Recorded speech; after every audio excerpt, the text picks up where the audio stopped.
தலித் விடுதலை இயக்கம் கடந்த 30 ஆண்டுகளுக்கு மேலாக 18 மாவட்டங்களில் ஒடுக்கப்பட்ட மக்களின் விடுதலைக்காக தொடர்ந்து களப்பணி ஆற்றி வருகிறோம்.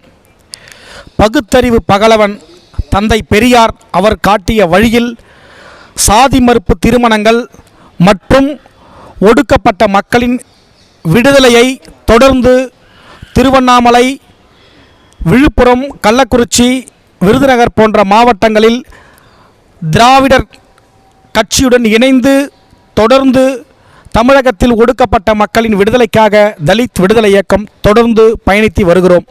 இன்று பகுத்தறிவு பகலவன் தந்தை பெரியார் அவர்களின் 146வது பிறந்த நாளில் அவரின் நினைவிடத்தில் தலித் விடுதலை இயக்கத்தின் சார்பாக நினைவஞ்சலி செலுத்தியுள்ளோம்.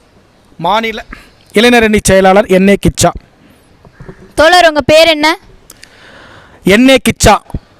எங்கேருந்து வந்திருக்கீங்க? திருவண்ணாமலை. பெரியாரை பற்றி என்ன நினைக்கிறீங்க?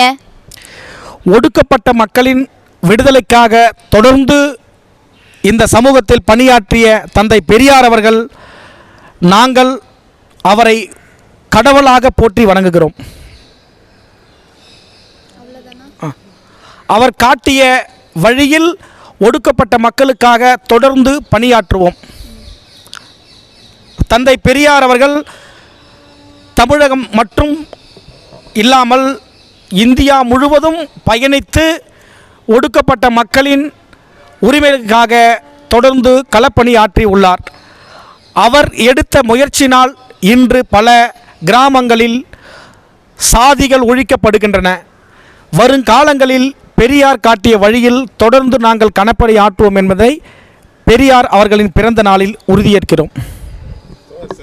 நன்றி. சில தலித் அமைப்புகள் பெரியார் தலித்துகளுக்காக ஒன்றும் பெருசாக செய்யலை அப்படின்னு சொல்கிறாங்களா, அதை பற்றி நீங்கள் என்ன சொல்கிறீங்க?